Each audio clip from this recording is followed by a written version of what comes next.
নমস্কার বন্ধুরা, জয় শ্রী কৃষ্ণ। রাধে রাধে। পুরাণে 4 যুগের বর্ণনা পাওয়া যায়: সত্যযুগ, ত্রেতা যুগ, দাপর যুগ আর কলিযুগ। এই কলিযুগকে এক অভিশাপিত যুগ বলা হয়ে থাকে। কিন্তু আপনারা কি কখনো ভেবে দেখেছেন এই কলিযুগ কিভাবে শুরু হয়েছিল? তাহলে চলুন জেনে নেওয়া যাক। বন্ধুরা, আমরা কি কখনো এই ব্যাপারে ধ্যান দিয়েছি? এমন কি কারণ হতে পারে যার জন্য কলিযুগকে পৃথিবীতে আসতে হয়েছিল? মহান গণিতবিদ আর্যভট্ট তাঁর লেখা একটি বইতে এই বিষয় সম্পর্কে উল্লেখ করেছেন। যখন তিনি 23 বছরের ছিলেন তখন কলিযুগের 3600 বছর চলছিল। হিসাব অনুযায়ী আর্যভট্টের জন্ম 476 ঈসা পূর্বে।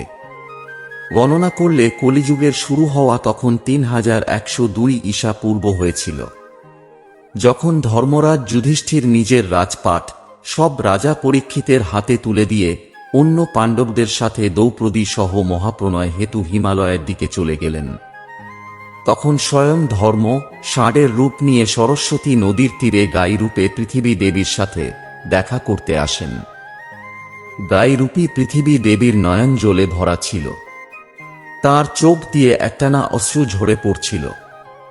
পৃথিবীকে দুঃখী দেখে ধর্ম তার দুঃখের ব্যাপারে জানতে চাইলেন।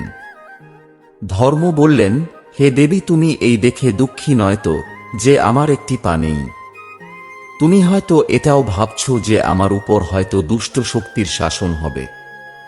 এই প্রশ্নের উত্তরে দেবী পৃথিবী বললেন, হে ধর্ম, তুমি তো সবকিছুই জানো, তবু আমার দুঃখের ব্যাপারে জেনে কি লাভ? সত্য, পবিত্রতা, ক্ষমা, দয়া, ত্যাগ, জ্যোতিষশাস্ত্র, জ্ঞান, বৈরাগ্য, সৌন্দর্য, সরলতা, কোমলতা, ধৈর্য ইত্যাদির মালিক ভগবান শ্রীকৃষ্ণ। কিন্তু তিনি চলে যাওয়ার পর থেকে কলিযুগ আমাকে দখল করে নিয়েছে। আগে ভগবান শ্রীকৃষ্ণের চরণ আমার উপর পড়ত, যার জন্য আমি নিজেকে ভাগ্যবান বলে মনে করতাম, কিন্তু এখন তা আর নেই। আমার সৌভাগ্য সমাপ্ত হয়ে গেছে। ধর্ম আর পৃথিবী তাঁরা দুজনে নিজেদের মধ্যে কথা বলছিল। এর মধ্যে অসুর রূপী কলিযুগ সেখানে এসে গাই রূপী পৃথিবী আর ষাঁড় রূপী ধর্মকে মারতে থাকে। ঠিক সেই সময়ে রাজা পরীক্ষিত সেই পথ দিয়ে হেঁটে যাচ্ছিলেন। এরপর যখন তিনি এই দৃশ্য নিজের চোখে দেখেন, তখন তিনি কলিযুগের উপর খুবই ক্রোধিত হয়ে পড়েন। রাজা পরীক্ষিত কলিযুগকে বলেন, দুষ্ট পাপী তুই কে? এই নিরীহ গাই ও ষাঁড়কে তুই আঘাত করছিস কেন? তুই মহা অপরাধী, তোর এই অপরাধ ক্ষমার যোগ্য নয়, সেই জন্য তোর বধ নিশ্চিত। রাজা পরীক্ষিত গাই রূপী পৃথিবী দেবী ও ষাঁড় রূপী ধর্মকে চিনতে পেরেছেন। রাজা পরীক্ষিত তাদেরকে বললেন, হে ধর্ম, সত্য যুগে আপনার তপস্যা, পবিত্রতা, দয়া আর সত্য এই 4 চরণই ছিল। ত্রেতা যুগে 3 চরণ শুধুমাত্র রয়ে গেছে। আর এই দুষ্ট কলিযুগের কারণে এখন আপনার একটাই চরণ রয়ে গিয়েছে। পৃথিবী দেবীও এ ব্যাপারে দুঃখী ছিলেন। এই কথা বলে রাজা পরীক্ষিত তার তলোয়ার বের করে আর কলিযুগকে হত্যা করার জন্য এগিয়ে যান। রাজা পরীক্ষিতের ক্রোধ দেখে কলিযুগ ভয়ে থরথর করে কাঁপতে থাকে। কলিযুগ ভয়ে ভীত হয়ে তাঁর আসল রূপে এসে রাজা পরীক্ষিত এর চরণ ধরে ক্ষমা চাইতে লাগলেন। রাজা পরীক্ষিত তার স্মরণে আসা কলিযুগকে হত্যা করা অনুচিত বলে মনে করলেন। তখন তিনি কলিযুগকে বললেন, কলিযুগ, তুই আমার স্মরণে এসেছিস, তাই তোকে আমি জীবন দান দিলাম। কিন্তু অধর্ম, পাপ, মিথ্যা, চুরি, ছল, দারিদ্রতা ইত্যাদির মূল কারণ একমাত্র তুই।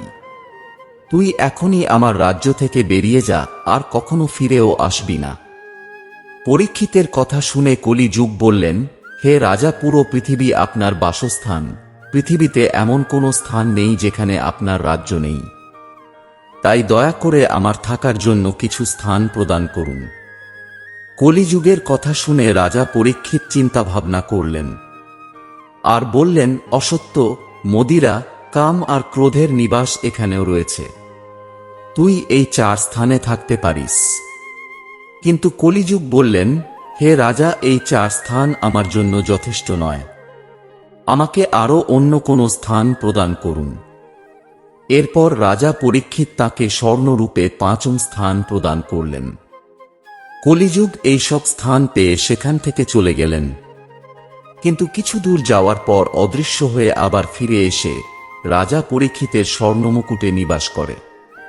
পুরাণে বর্ণিত রয়েছে যে কলিযুগের শাসক তাঁর প্রজাদের উপর নিজেদের মন মতন শাসন করবে, নিজেদের ইচ্ছা মতো তাদের ওপর আঘাত করবে।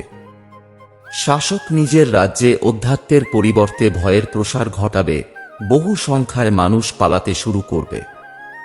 মানুষ পুষ্টিকর খাদ্য সামগ্রী ও নিজের সুবিধার্থে বাড়ি ছাড়তে বাধ্য হবে।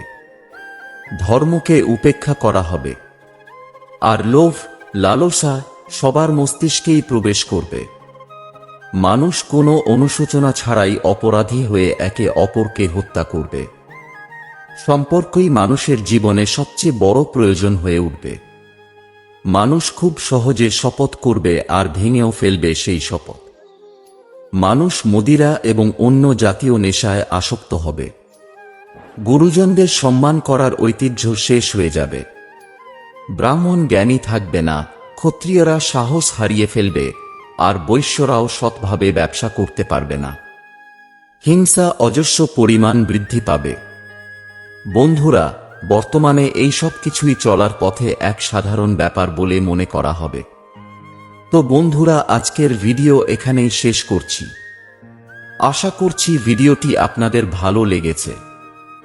ভালো লাগলে অবশ্যই একটি লাইক করে দেবেন, আর আমার চ্যানেলে নতুন হলে চ্যানেলটি সাবস্ক্রাইব করে দেবেন। আবার দেখা হবে নতুন কোনো ভিডিওর সাথে, ততক্ষণ ভালো থাকবেন। জয় শ্রী কৃষ্ণ।